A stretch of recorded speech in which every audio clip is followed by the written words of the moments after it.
Welcome, seekers of the unknown, as we pull back the veil between the living and beyond. Unraveling questions that plague our minds, and oftentimes presenting the evidence that may prove them true. Let us take you on a journey where paranormal becomes normal, and where what is right behind you just might be echoes of the afterlife or something more. But fair warning, once you step into the supernatural with us, you might just stay haunted.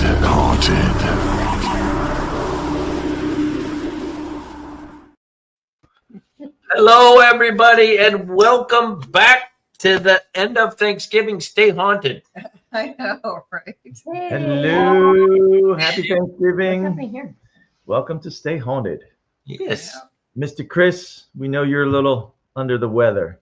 Under the weather. So we had to update everybody. My son, his wife, and our 3-year-old grandbaby came in for the week. That's why we weren't on the show last Monday, because their flight landed Monday evening. And we had a great time and a great Thanksgiving, but they also brought... Oh, sorry, guys. There's a car sliding down the road. They also brought bacteria with them. So for the first time in probably 4 years, Chris is sick. With a cold. With a cold. So that's the first time. And it's my fault. They were getting sick, and I said, I haven't been sick since COVID. Knock on wood.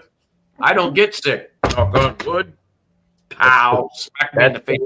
The kiss of you know what when you say that. Yep. But it was really fun. We had the kids were here. We hadn't seen them in a little over a year. I talked to my son every day, but we hadn't seen the baby in a little over a year. The last time they came visit us was in North Carolina. So this is the first time they were at our. Hello. This was the first time they were at our home in Ohio. And ironically enough, the first time they're in our home in Ohio, we get 4 to 6 inches of snow. Is that acceptable? That's acceptable. That's acceptable. So I did post some pictures of them playing in the snow, and we're getting another 2 to 3 inches right now as we speak. That's why I went, sorry, guys, because the road's right outside my window, and I was watching a Tesla slide down the road. See, that's why you should buy American. I didn't see no Chevy sliding or Toyota sliding down the road. All I saw was a Tesla sliding down the road. But it was a good time. So hello to everybody in chat and Mr. Everett. Hope everybody MJB. Their screen. So there is an issue. Like I'm on my phone and we can barely see on our phone. So if people are watching on the phone, I don't know. We talked about when we came in. You know how that vertical. YouTube looks perfect. Did it? Okay. On my phone, it's Not mine. on our phone. We're like kind of you like see half of our faces on the phone. No. On mobile. Let me show you. Look, see, this is what we see. I don't know if you can see it. See how it's kind of like funky. Side by side. This is what YouTube looks like. All right. So maybe it's just a mobile thing.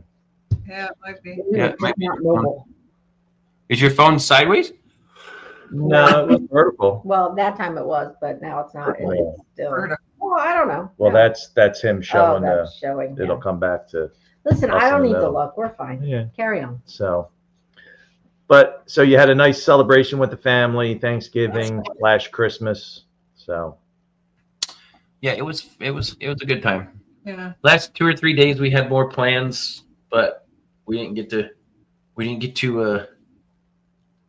execute those plans. We did get to go watch Ohio State beat Michigan.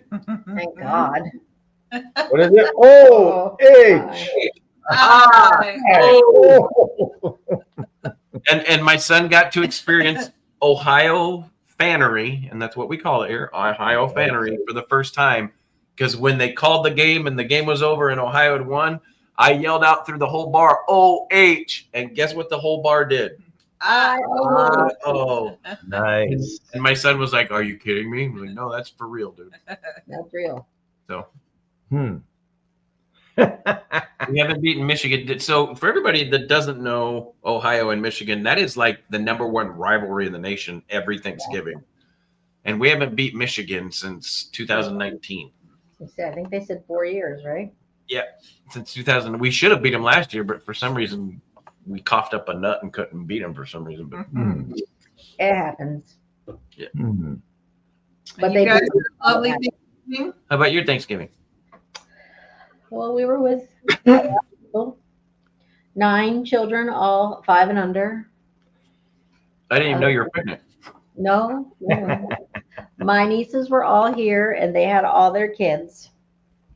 It was quiet because we only stayed at my sister's for once. I think this was the first year we ever did something like that. Part of Todd's family went to Ohio, but we stayed back. Yeah. So we ended up, and then on Saturday we ended up. Well, Friday we recouped. I don't think we did anything on Friday. Saturday during the day, nothing, and then Saturday night we went out to. We were out. It's in Columbia, PA. We went a couple of weeks ago for the opening of the Keystone Artisan Works. They're opening. They were hosting doing investigations, and then they also do escape rooms and stuff like escape room, hatchet throwing, fun stuff. So we went out.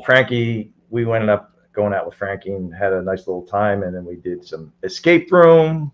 We did hatchet throwing, and then we did an investigation on Saturday. So Wow.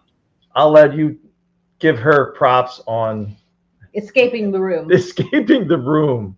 Horrible with clues and never had done that before. I think you did it one time before. Yeah, an but I was escape also room. with 11 women, so I just sat back and watched because there was no talking to 11 women. It was a jail theme. We started handcuffed in a jail cell, and then you kind of had to doesn't do sound good, teamwork and stuff, and we Teamwork. worked through it. Teamwork. I just like Charlie. He came in. He looked at me. He goes, "I don't know how you got that clue, but you just skipped 3 steps." Yeah. Because I don't know what you did, but you have all the numbers written right there. We could have been done 20 minutes ago if Hang on. here You and Todd started handcuffed in a jail cell with 11 and Frankie. And Frankie. and Frankie and 11 other women. No, she. No, that was a different That time. was a different time. Well, no, Oh, I it guess wasn't. that's why Todd couldn't get out. He wasn't. No, not those 11 women. Oh, okay. But yeah, so I figured it out. We would have been out 20 minutes earlier, but some people fumble with locks Right. and don't listen to what I'm saying. And he kept putting on the screen, she has the numbers. She has the numbers. So the funny part is, they would give you little hints if, need be or whatever. And Sean, the owner, he's outside on a computer and there's like a little TV screen. And then you can kind of hear a little message where it's like, all right, we're in the other room. And I'm like, I'm going out. And then he's like, we're doing different things. He gives us a clue. We figure it out. And then something funny happened. And then I'm saying, we're making comments. He hears us because everything is, he can hear in the room, even though he's outside. And then you hear, doo-doo-doo, and then we come, I look and we all look and it says, LOL, he's laughing, sending us little messages. He was videoing it with his phone, different parts. And Yeah. he's like, I'm sending this out on Facebook. It was, all these like a highlight reel. highlight funny reel. bloopers Yeah. of us trying to escape from this And he's escape. like, All you man. get these highlight reels is Frankie and Todd running around like chickens with their head cut off, and Carmela Yeah. said, And here I am like this, just having a drink. It's fine. I'll tell you again, you're spelling the word wrong. And they're like, no, we're not. It's fine. I'm like, okay. Let me know when you figure it out. And then at 3 seconds, I said, we have 3 seconds to figure this out. And we did it. And we did it. We got out in 3 seconds left to go. Wow. So thanks to Carmela. thanks to Carmela. Okay. She's like, Yeah. man, she had the numbers. You don't listen. You really don't listen. And I don't know. I always read like the first paragraph and the last paragraph, but nothing in the middle. Yeah. So that's how I figure out the numbers. She speaks. I And do. then Sunday was just relaxation. Nice. Well, Sunday you cut up deer. Oh, Sunday I cut up deer. Yeah, Robbie last week harvested his first deer. So we did a little bit of that harvesting and I was not butchering included in that. on They did Sunday. Yeah. So Venison sausage. Oh, they got the grinder out. They were doing all made that. made some ground beef and fun stuff like that. So, Mm. but so back to that was our weekend, and now we have a wonderful Monday evening guest. We do. This Oh is no! like this is not only somebody that was on our last podcast, but Todd and Carmela are good friends with him. We're good friends with him. This gentleman is one of the smartest paranormal researchers that you will find. He's got a really cool system that we're going to talk about tonight, guys. We have Anthony Maniacal Tricycle. I did that without messing it up. That's the first That time. was pretty good. He is an anomalous ding, phenomenon ding. researcher and investigator. Anthony Maniacal Tricycle. I'm going to do it twice. Look at that, too. Over 20 years of law enforcement experience, his interest in the paranormal included building tech, exploring intuition, and utilizing the Maniacal Tricycle experience grading system. Say that 3 times fast, y'all. MEGS, which was designed to present findings from investigations of private clients that may be skeptics, believers, and everything in between. Join us right now and say hello to Anthony. Hello, Anthony. Hey, everyone. Hey, I forgot about that. I got him now. Yeah. Hey, Anthony, Chris, how don't you feel doing? I'm good. Chris, don't feel so bad because my actual name is just as hard as Maniacal Tricycle. But yeah. So So what are we talking about? So tell everybody first, how did somebody, and this is near and dear to my heart because I won't say I was in law enforcement. I was a part-time cop, Okay. but still. How did somebody in law enforcement get so involved? Because I've had people ask me this, somebody with a law enforcement mindset. How did you get involved in the paranormal? So I actually was interested in the paranormal prior to getting into law enforcement.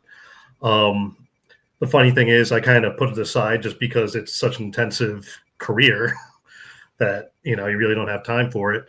But I think a lot of it has to do with just the investigative aspect, having a puzzle in front of you, trying to find solutions and just trying to figure stuff out. And I think that the fun thing with the paranormal is no one's an expert. No one has all the answers. So we could just keep digging, keep asking questions. And I love you, Ron. and we could just keep exploring possibilities, it's so open-ended that we could just keep throwing stuff at the wall and seeing what sticks and see where it goes. Awesome. Agreed. So you say you were interested. Sorry, Todd. You say you were interested prior to law enforcement. What got you interested prior to law enforcement in the paranormal? Was it an experience? I think I think a big part of it was probably me getting into horror movies when I was way too young. And I always liked scary things and things like that, like I saw like a Nightmare on Elm Street when I was like 5 or 6. Wow. Now I feel old. Thanks, Anthony. Same. Yeah. But like growing up like a kid in the 80s, we had like cool spooky things. Like I grew up watching like The Dark Crystal and stuff like that. So I liked all the scary spooky stuff. And one thing that really stuck with me though was that, and I didn't really put 2 and 2 together until much later on, is I would go to certain places, like, whether it's like, new houses or wherever it might be. And there were just places where I was uncomfortable being in. And it was just like, I shouldn't be here. Like it was, and it was just this sort of intuitive thing. And again, I didn't really put 2 and 2 together until much later when I learned that like investigating the paranormal was a thing. And I was like, wait, maybe I'm kind of picking up or sensing something that other people aren't. And maybe that has something to do with it. Awesome. What were you gonna ask? I'm sorry. So the concept, the whole concept with your with MEGS, where did that kind of come from? Was that just obviously tell our guests what MEGS stands for, how you came up with the name, and then the idea behind the trying to log, to keep track of activity experiences that people have on investigations. Yeah. So originally, like MEGS now stands for the Maniacal Tricycle experience grading system. It used to be evidence grading system. And then I really got into thinking about, like, you know, the meaning behind the word evidence, and having that career in law enforcement. I came to the conclusion, and people don't have to agree with me with this. That's fine. This is not an absolute thing. I'm not a big fan of the word evidence in terms of the paranormal, because I believe that in order to have evidence, you need to have a well fleshed out theory instead of sort of a very simple go-to of it's a spirit. You know, if it's something, if I don't have that fleshed out theory, then to me it's not evidence. It's just observations. I don't have that conclusion to have the evidence to support it. That's kind of why I switched from evidence to experience, because it's still the same letters, just a little different. And then I thought about, well, how would I have a conversation with someone regarding paranormal experiences who doesn't necessarily believe in the paranormal? You know, so we have to focus on what are these concrete things that we can look at and we can bring up, whether it's my own personal experience, where it's me relaying a story or my experience, or whether it's video or whether it's audio. And it's not necessarily being so definitive in what I'm discussing. And what I mean by that is I wouldn't be speaking in absolutes. Like if I have an EVP session and an EVP comes over and it sounds like the name Carmela, I'm saying just that. It sounds like Carmela. If I were to play that EVP to someone else, then they might not hear Carmela. They might hear Vanilla. Right. But at least then I could say, this is what it sounds like to me.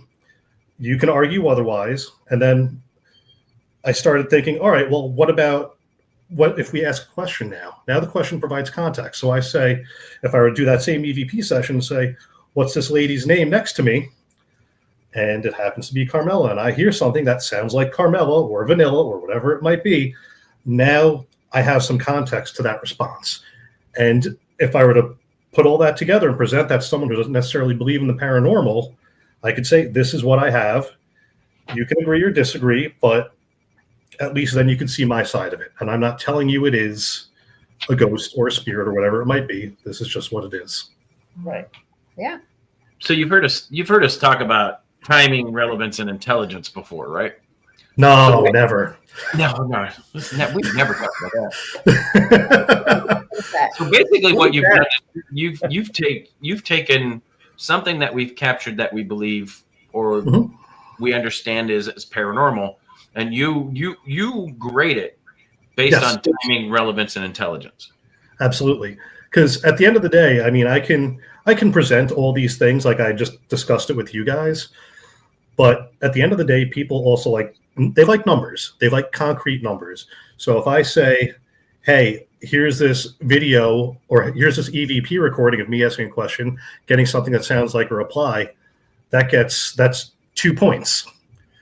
So someone can immediately realize, oh, well, if that gets 2 points and then this other one that I play for you next only gets 1 point, you already know that one holds more value. 2 points hold more value than one. Right. And we've started to incorporate using your system, you know, since we've gotten to know you and work with you on investigations and stuff like that. So it's like anything else, right? It's about doing the work. It's putting in the time, energy, and effort to write, you know, to keep track and just not that it's proving or disproving, you know, paranormal activity. It's just, hey, like you said, it's some type of way to record and keep track of, you know, you're documenting observations. And it's funny because I'm not sure, like, this current little project is in limbo, but we were setting up that whole proposal for Rutgers University to do some research at one of their locations. Right. And when we were discussing this with one of the professors, we couldn't necessarily say it's scientific research, right? Because there's very little scientific about what we do in the paranormal if we were to present it in an academic setting. You know, I can't just say, oh, this is a REM pod going off. This is a scientific experiment. There's a little bit more to it, you know. But outside of scientific research, there's also observational research, which is fits more into what we do. And when I was discussing, or when Frankie and I were discussing MEGS with a few people involved in the observational research field, they loved it because it was a way to collect data that you could actually keep track of. You can assign a score, and people can actually acknowledge it as, hey, this is something concrete now. Right. Without saying this is a ghost, this is a spirit, or this is paranormal. It's just, this is what we have documented. There it is.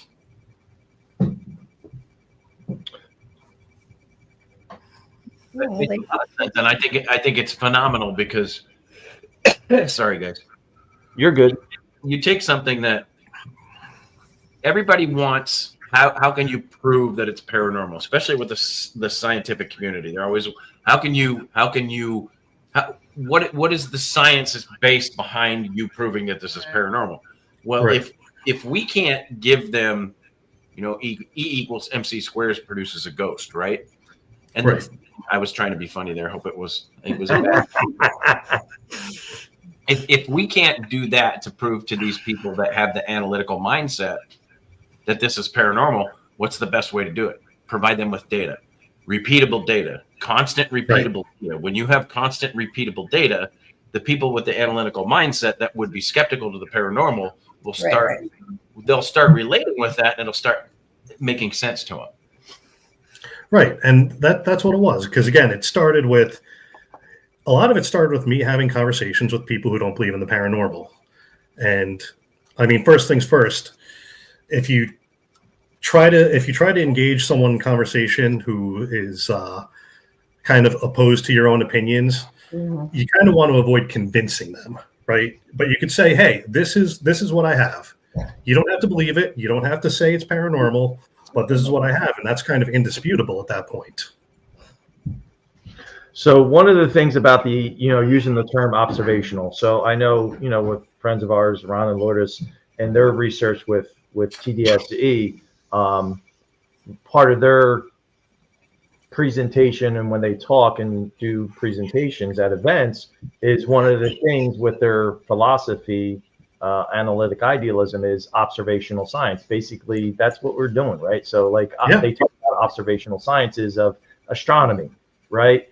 There's if you're an archaeologist, right, you're going into the field. I forget his example that he used, but if you're a zoologist, say, like you're going into the field to see their animal in the natural, right, natural environment. So that's observational. So that's in a sense what we do, what we are doing as paranormal investigators, right? Right. And you got to remember, like when it comes to the paranormal, the phrase itself, paranormal is phenomena that can't be explained by science. So why are we going to try to pack that into a scientific box when we don't necessarily have to? Right. So I got to ask, how diligent are you about after investigation and applying and sitting down, and because it's time consuming to sit down and do whether it's audio or video, to actually sit down and put it to paper, so to speak, as far as doing that, so I do try to get pretty diligent about it. I was more diligent than I am now, just because a 6-hour investigation with 3 cameras turns into 18 hours of footage. Right. Yeah, it's crazy. And 18 hours of audio and So crazy stuff. Usually at this point, I'll have my body camera running, and I'll make mental notes, or I'll write down on my phone or on a notepad when something interesting occurs. And at that point, that's when I'll really do it. That's when I'll really run everything through any sort of scoring, just because it's the review takes a lot of time. Yeah, it does. Yeah. And Sure. am I missing stuff? Probably. I probably am. But at the same time, I also feel like if it's something that I acknowledge in the moment, then that already gives me that sort of context, like asking a question and getting a response that kind of makes it a more worthwhile observation that has a higher score to note, as opposed to Like, let's say if I've got my body camera running and I go through all my footage and I see something like an orb going through that. According to MEGS, that would just be 1 point because it's not really a response to anything. Right. So yeah, did I probably lose a lot of orb footage? Probably, but I also was able to retain a lot of really interesting footage that was like a dialogue, whether it be through EVP or ghost box communications, things like that. Okay. But that also what makes you not just a good researchers with the MEGS and databasing all that stuff, but that also makes you a great paranormal investigator too, because you'll see, and I've said this numerous times, like when Audra and I do review, we go through everything that we have, and if it's not an in your face, Right, then I don't present it.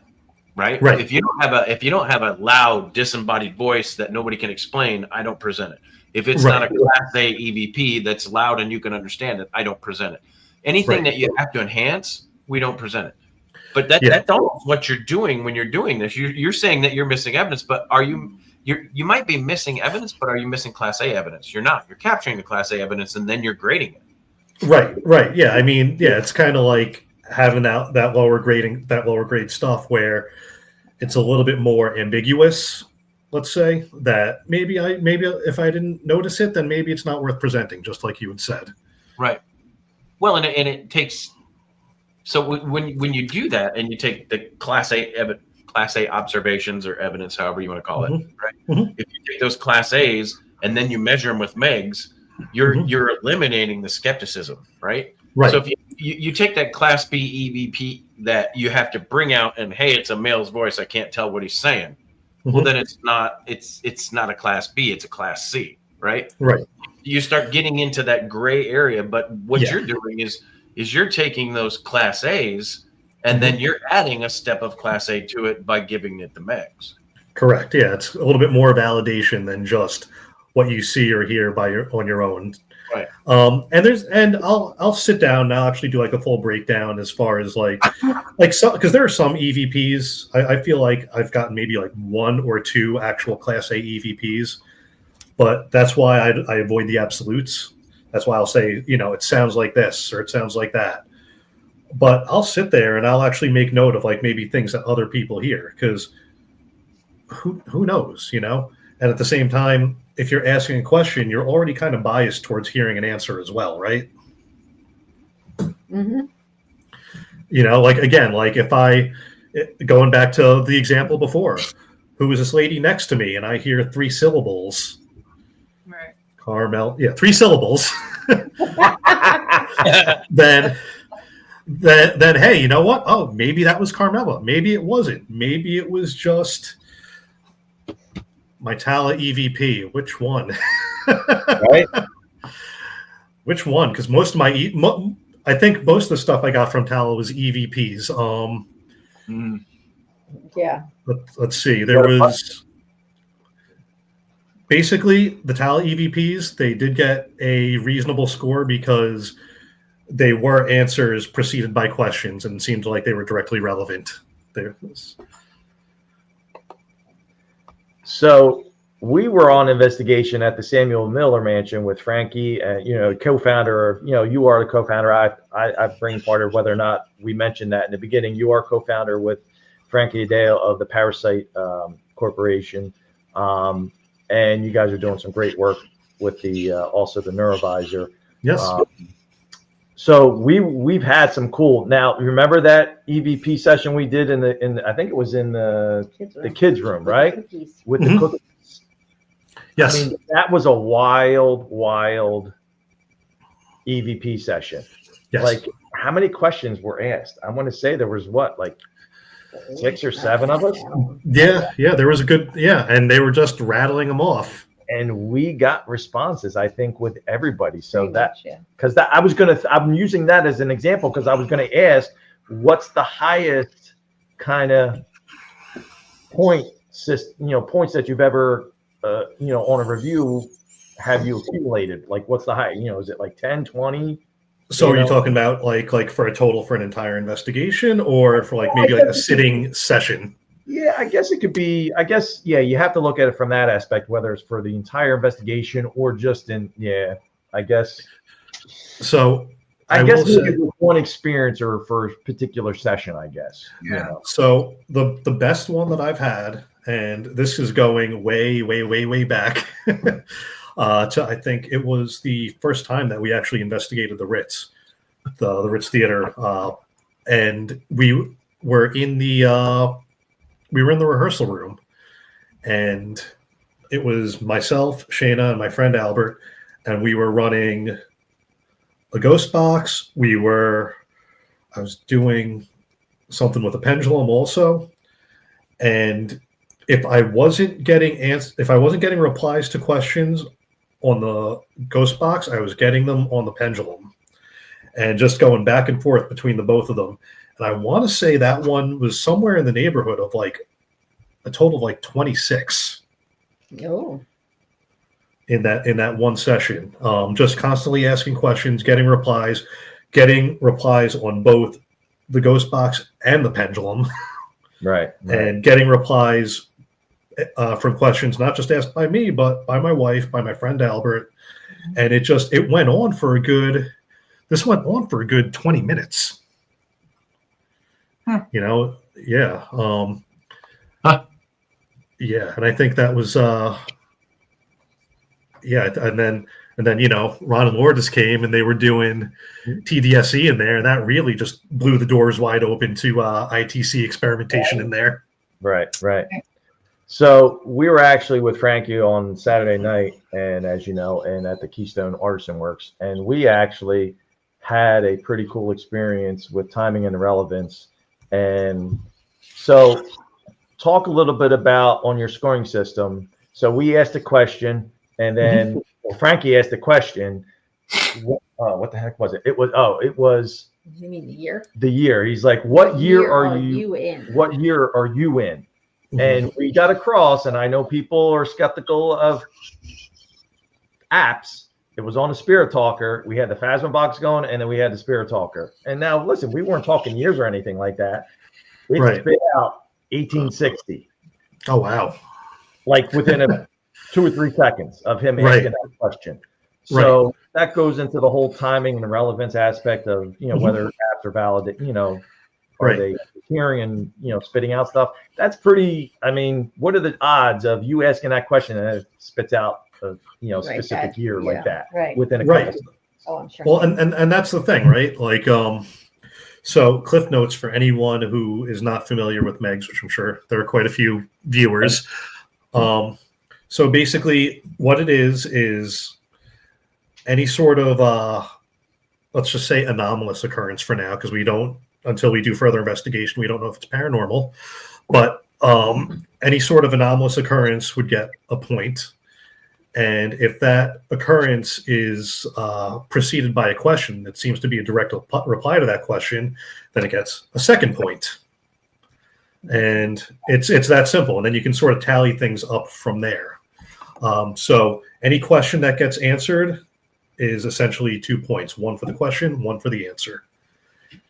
So, And then with that said, and I was sorry, and I went off a little bit on my. I got to focus sometimes. So that's all right. The original thought that I wanted to get to was talking about so that on your MEGS form, it's broken into two basically empirical or I think right empirical or analytical, right? Anecdotal. That's what Anecdotal. Talk a little bit about that if you would. Okay, so, and this goes back to like the whole law enforcement thing too in a bit. As if you look at like any sort of like court proceedings or things like that, you have evidence, let's just say, and sometimes that you have your empirical evidence. That would be something considered like photos or video or things like that. So if I were to submit that to a court in front of a jury, they could see plain and simple what's happening and it's indisputable. Basically, the meaning of the word empirical, it's concrete. Yeah. Anecdotal is a little bit different because there's a little bit more wiggle room.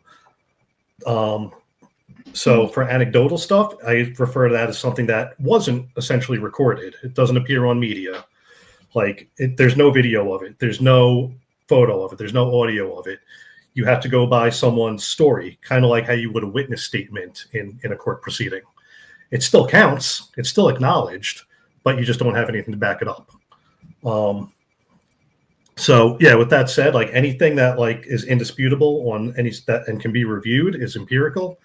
Anything that is basically a story or an anecdote falls under anecdotal. Okay. Very good. On investigations, do you find that any one particular investigation do you find to get more empirical or anecdotal kind of response? Well, I mean, honestly, lately, I think it also depends on where I put my focus. Okay. You know, but for me, a lot of the time, unless I have my body camera running, the anecdotal stuff to me is more interesting, just because, you know, you have situations where people feel things, people see things, or people hear things that aren't caught on camera. But that doesn't necessarily make it any less valid, right? That's the part of the paranormal experience. It's actually really interesting to me. You know, or there are just times where I forget to turn on my camera, or I'm not facing the right direction, Right. or things like that. But I was still there to experience it. I still want to acknowledge it. I remember there was a good one that I had where I was at the 1890s house in upstate New York. We were with our friends Full Moon Paranormal, and myself and Lisa from Full Moon, we were walking up these steps, and we both heard a disembodied voice. Plain as day. We were both like, did you hear that? And like, yeah. If that was loud enough for both of us to hear, my body camera picked it up. Right.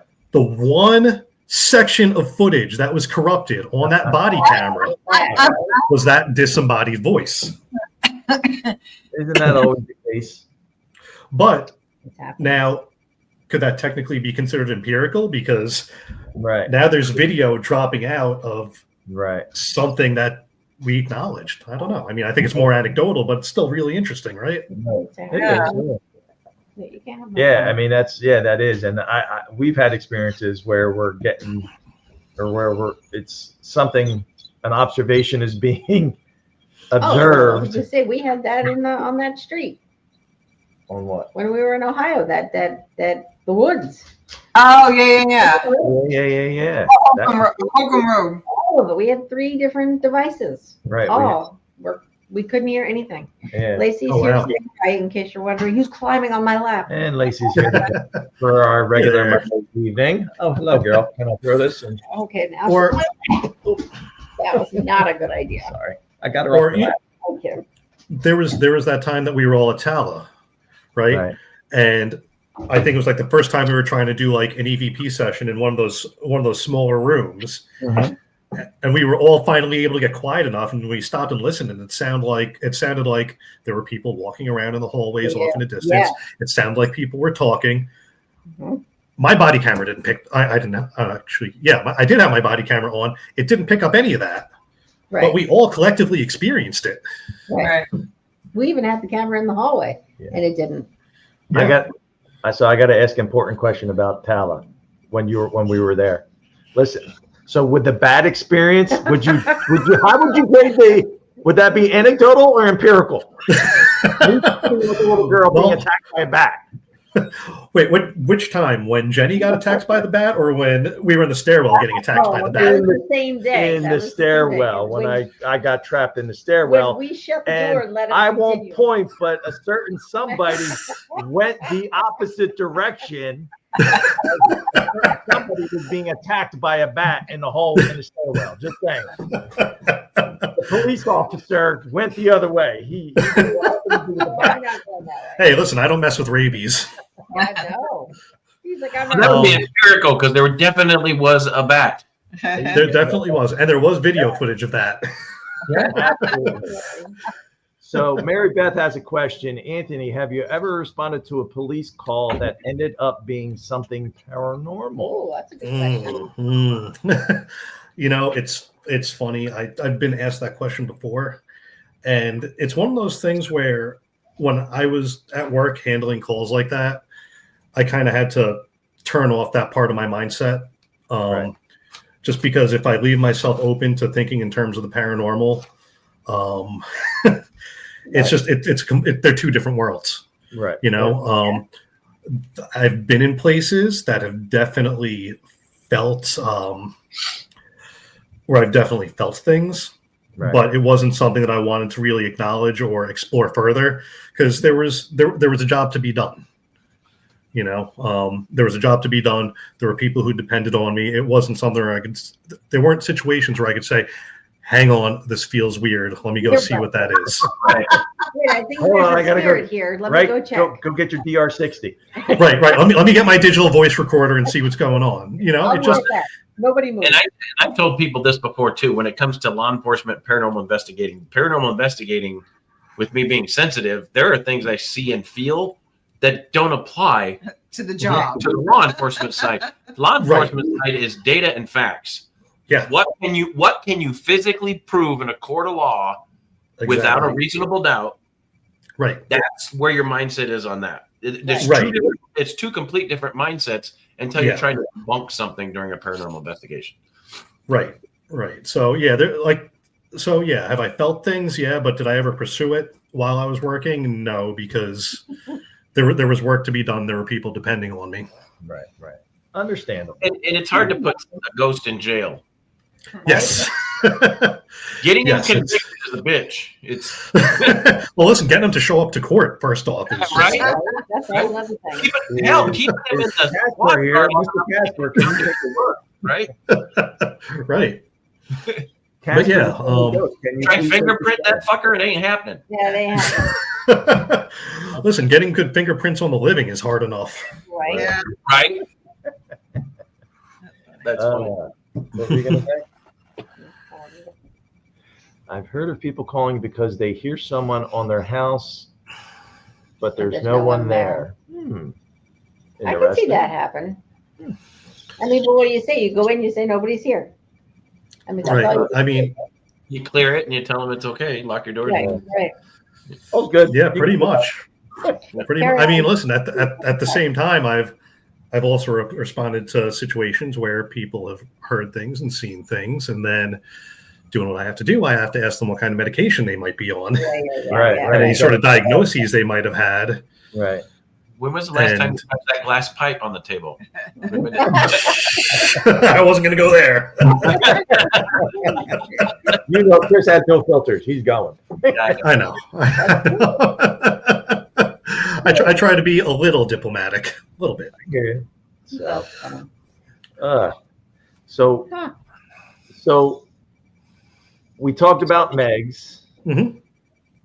If you're up for it, so talk about you and Frankie. You have a little bit of the new. What's the way? It's called Neurovisor. So maybe you could talk a little about Neurovisor. It's using light and sound to kind of incorporating it into paranormal investigation. Sure. So I'm so glad you asked. The Neurovisor is a device, yes, like you'd mentioned, Todd. It uses light and sound. It uses a combination of lights that kind of look like an electronic kaleidoscope in front of your eyes, and it uses sounds usually comprised of binaural beats and isochronic tones, which if anyone's ever used like binaural beats for like meditation, things like that, that's what it uses. And depending on what kind of program we run, we can basically change the way that we could change the level of brain waves in people's brains temporarily. And it's not like it's not this thing that really causes any sort of long-term effects or anything like that. It's actually a wellness device with a lot of research that backs it. It was actually based on an MIT study on people with Alzheimer's.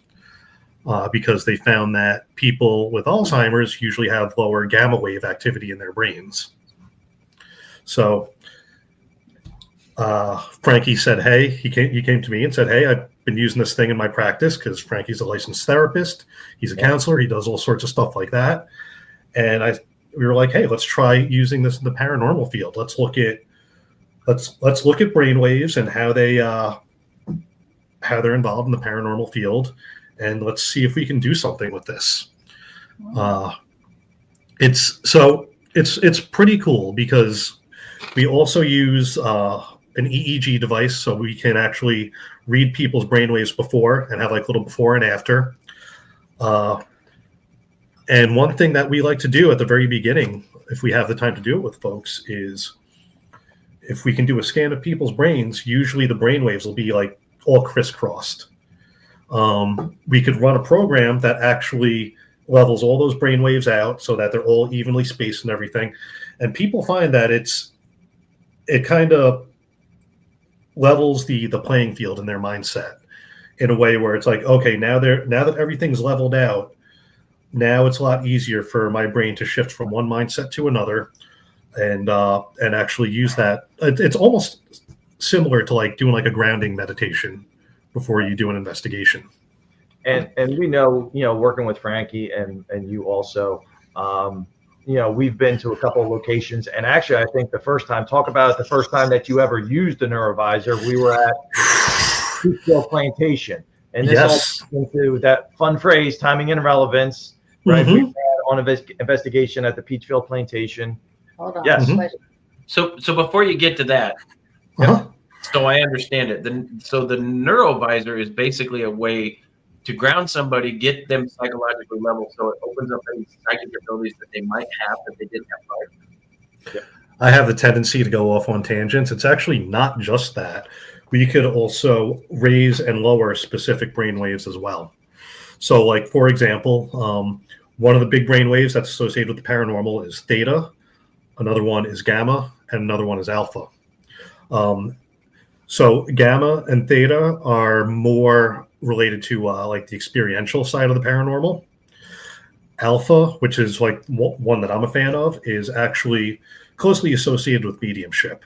Kind of like when people, when mediums communicate, and sometimes they kind of, for lack of better terms, sort of zone out, they're kind of jumping into those alpha waves. So the theory is if we could kind of raise those so-called paranormal brainwaves before we go into a location, we'll be more receptive to an experience. Oh, wow. Aren't you afraid you're going to like stir or echo somebody? A little bit. You know what? It's funny because like the effects are actually very subtle, especially if you use it intermittently. Like I use it almost daily now, so it's a little different for me.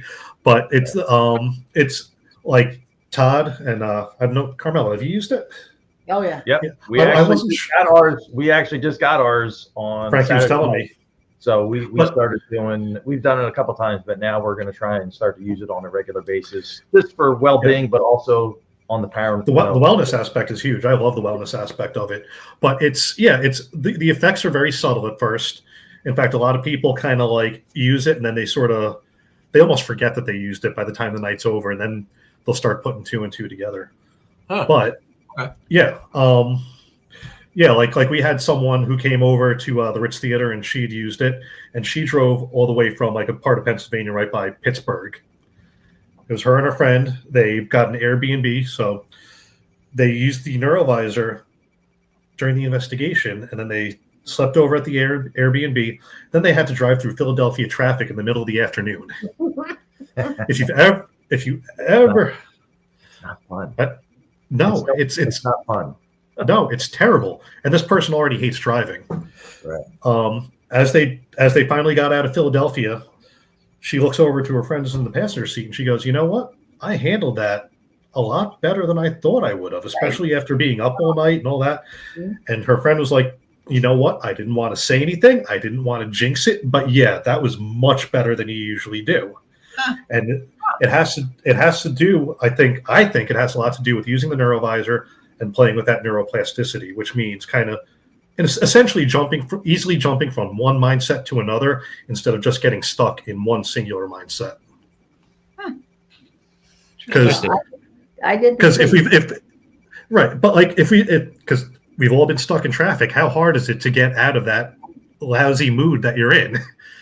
You're always stuck in it, and then. But if there was a way you could kind of unstick your brain from there and kind of focus on something else, it's a good thing. So, Bless you. have you guys come up with a way to measure, like you did with the MEGS? Have you come up with a way to measure the results of the neurovisor on how it changes people and how it levels them off?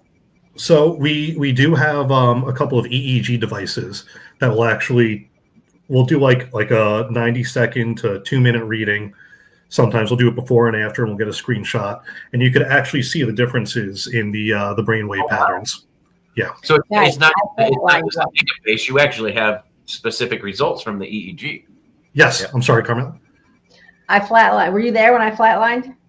I don't know if you were you there. I Frankie don't know put if you it were on at my the head, Ritz. and We were at Frankie the and Ritz. Todd were talking, and Todd's like, I was- I don't think that's normal. All of them.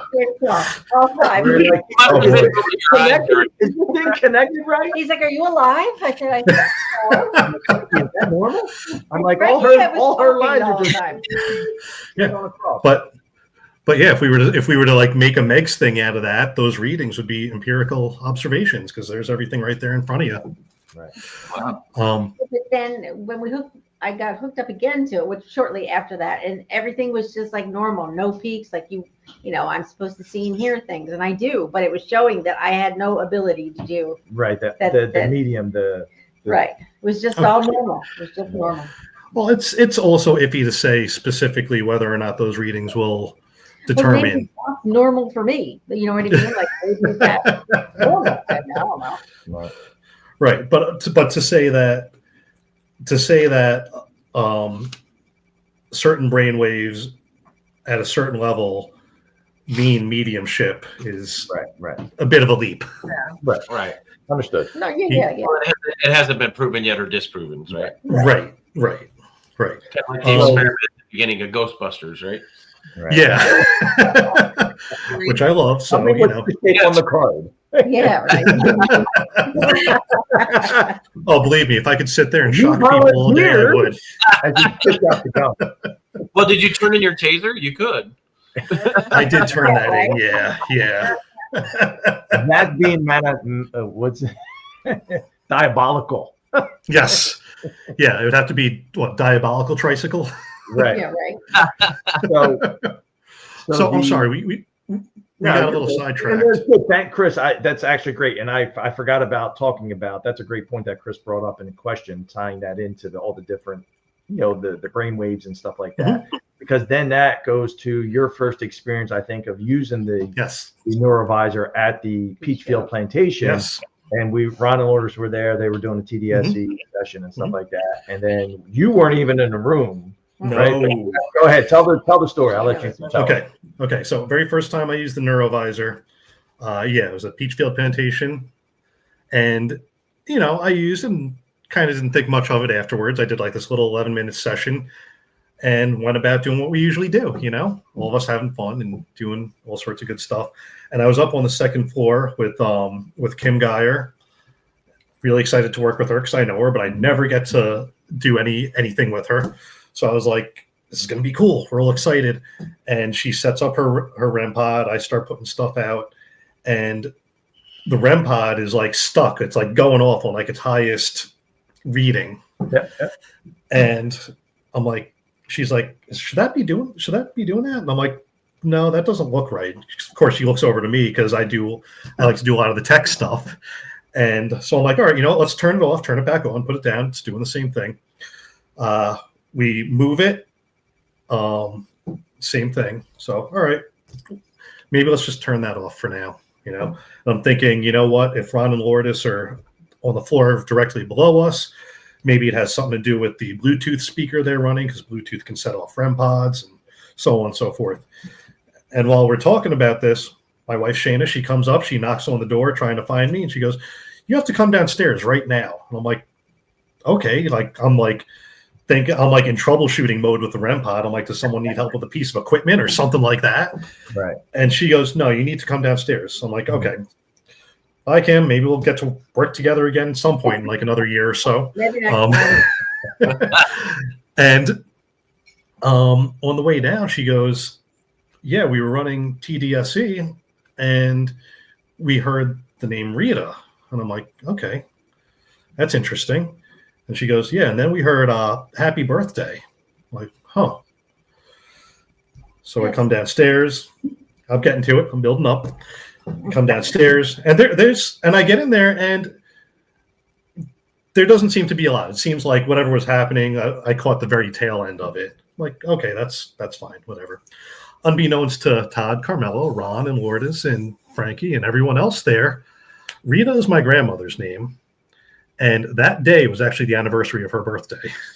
Oh, wow. Wow. Yeah. So Yeah.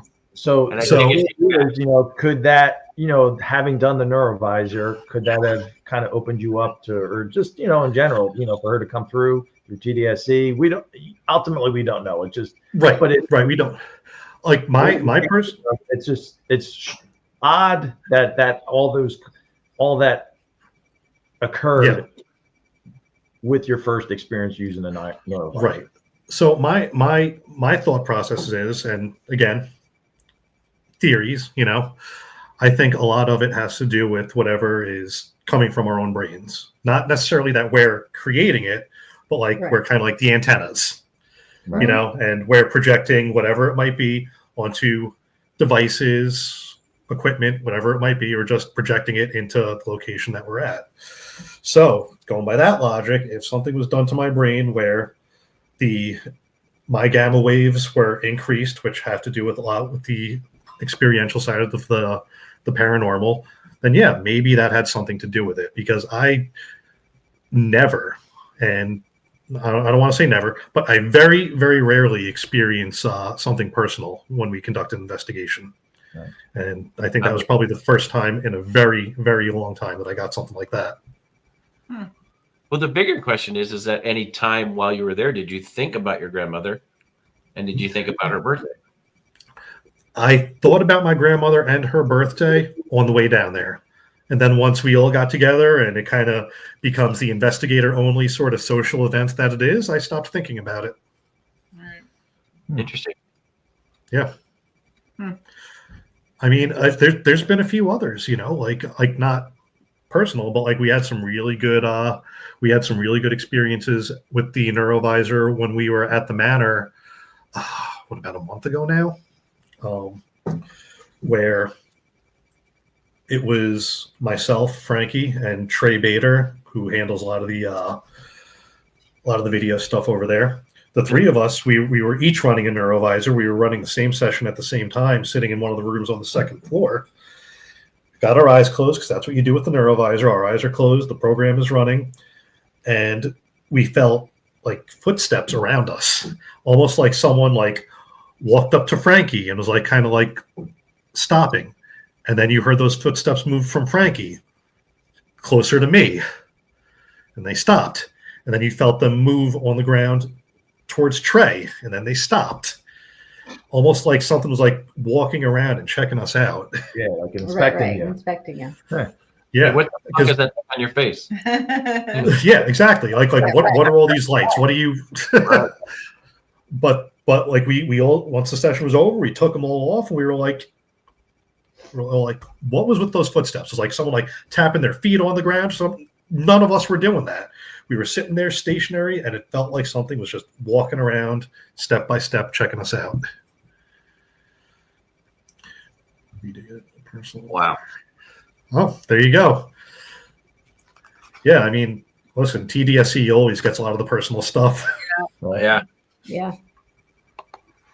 Oh, amazing. Nothing to freak you out, Mary Beth. It's a neat experience to go through it. And No, I'd almost say it opened you up a little bit to where maybe she had a door to come through. Mhm. Yeah. That's the If thing, right? you were thinking about it at that moment, and you were completely involved in something different, unless it was sitting in your subconscious somewhere, which is Very possible. very possible. But at the same time, is your subconscious strong enough at that point to overcome your consciousness and Right. project? Right. I mean, I would have to say no at that point, and maybe it was just her coming through. Right. And again, was it a matter of just using the device and sort of tuning the antenna, Right, exactly. Boosting the power of the antenna like a ham radio. Right. Yeah. I'd be curious, because I know, Chris, you talk about having a little bit difficulty sleeping and stuff like that. I would wonder if it would help you out, because there's a sleep Carmela, you were I talking. started She today. just started. She'll let you know, but Yeah, You just- that'd I be went to sleep today. So One session in the morning, one session at night. yeah, with the sleep yeah, session. yeah, they have like specific times for them. They're actually really cool. Right. I'll tell you my wellness story with that one actually is that shortly after I retired and I got a neurovisor, there was this program called Burnout Recovery, and it was this 21-day program. Ooh. And it's the Burnout Recovery program. I swear by it now. But it's 21 days. About halfway through, I'm like, okay, I guess I feel a little better. I don't know.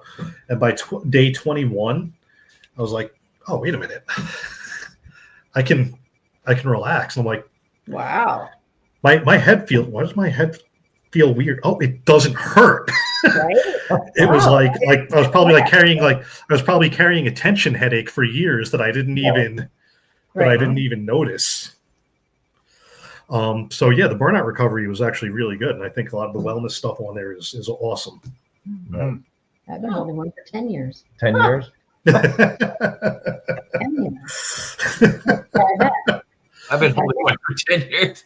How long you guys been married? It's been longer than 10. Oh, yeah. Well, no, I meant the dollar raise.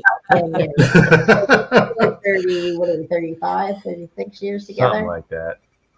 It's all glorious. Oh, it's 2025, so 35 years. 35 years together. So Oh, I didn't blame you for that egg.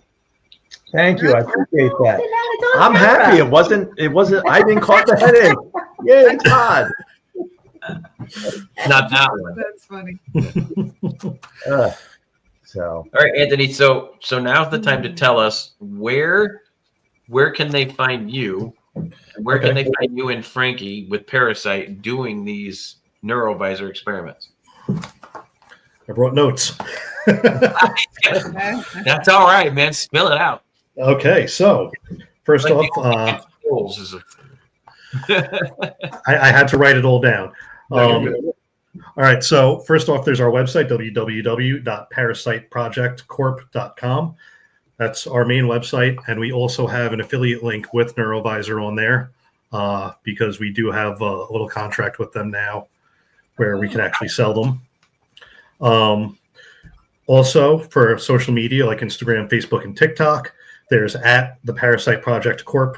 You can find us. That's where you can find me. Usually, if anywhere on social media, I'm usually on Facebook with through the Parasite Project page.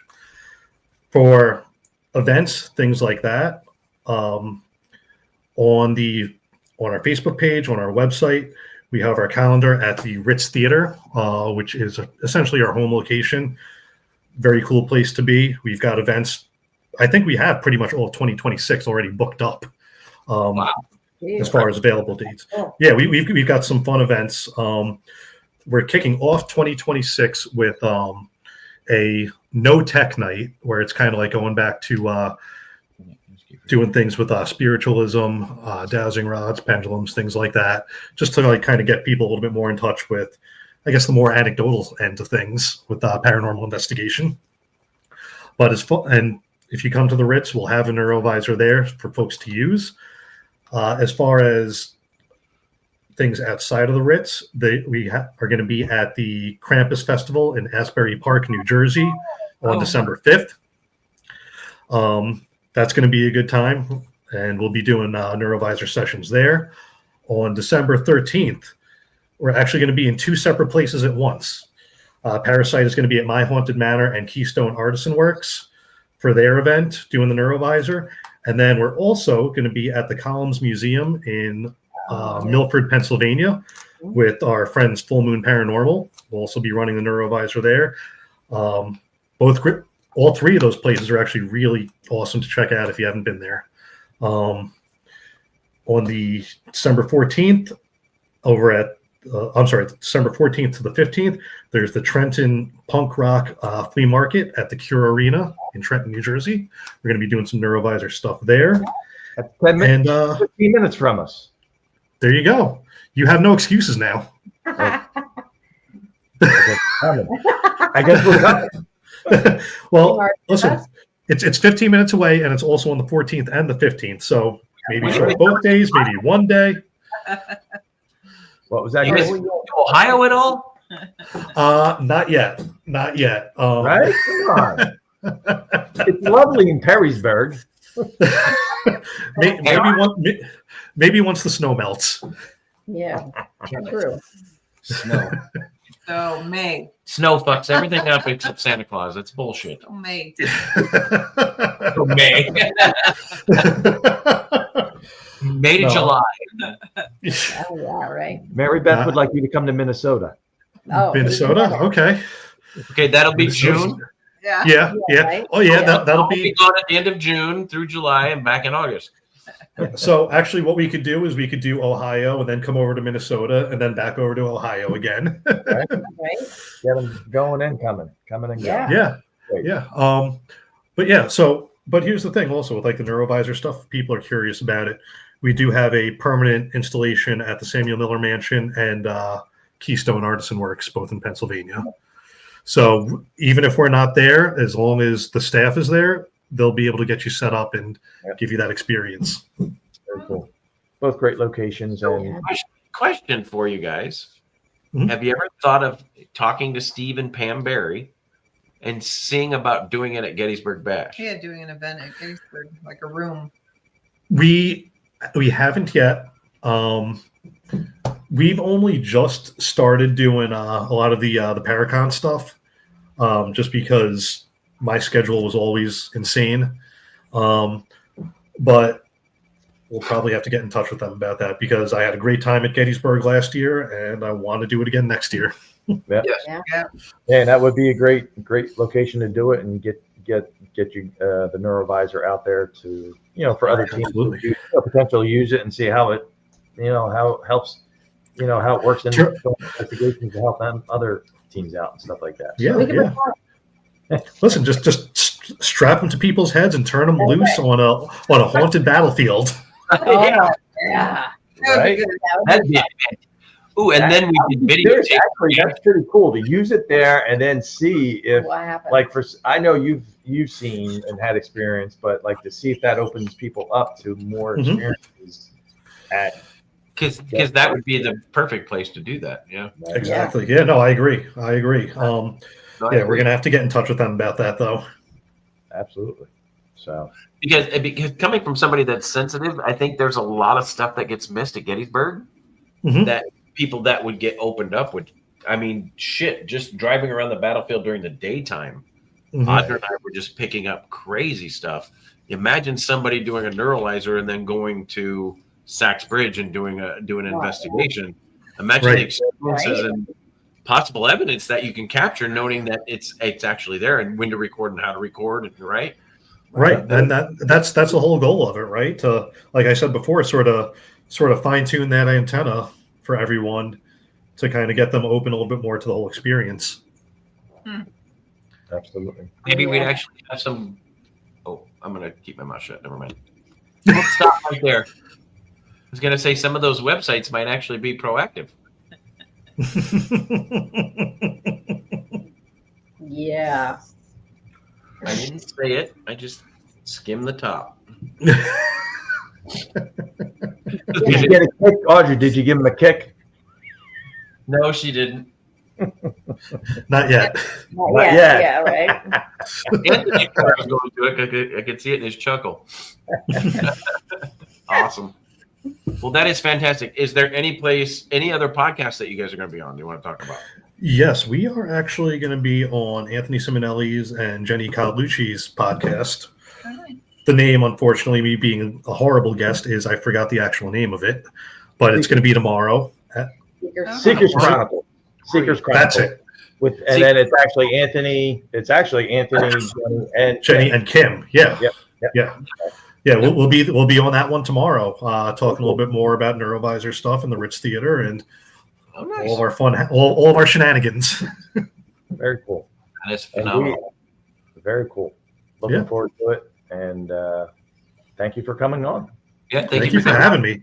Seeing you again. Thank you everybody for jumping in and watching, guys. Yep. Get out to these places that Anthony told you about. Get out there, meet Frankie, meet Anthony. Guys, you will not meet two better gentlemen in the paranormal field that are just great, phenomenal, nice guys. Honestly, and there's a part of me, brother of badges. I mean, I wasn't full time, but I understand exactly what you went through. Just the part time stuff that I did was just, oh God, I can imagine full time some of the stuff that you guys went through, guys. And thank you for your service. No, You know, thank everybody- you. Right back at you. Thank you for the Oh. appreciation. Oh, no worries, brother. We love you, Anthony. Yeah, I know we you do. have Thank a you. big tendency to, and I'm not taking anything away from our soldiers, but we have a big tendency of constantly saying thank you for your service to our soldiers. But guys, the guys that go out in blue, that blue line is out there every night, and they get to see the worst of the worst every day of the week, and they still come to stuff like this after 20 years of service with a smile on their face. And you want to talk about PTSD, guys? That is one thing that would definitely put you through it. So the badges, my family, my entire family have all been badges. I was a part-time badge for a while, and guys, what these guys go through on a daily basis definitely deserve to be recognized, and they deserve the honor. So don't forget to thank your law enforcement for their service. Don't ever forget that. Thank you.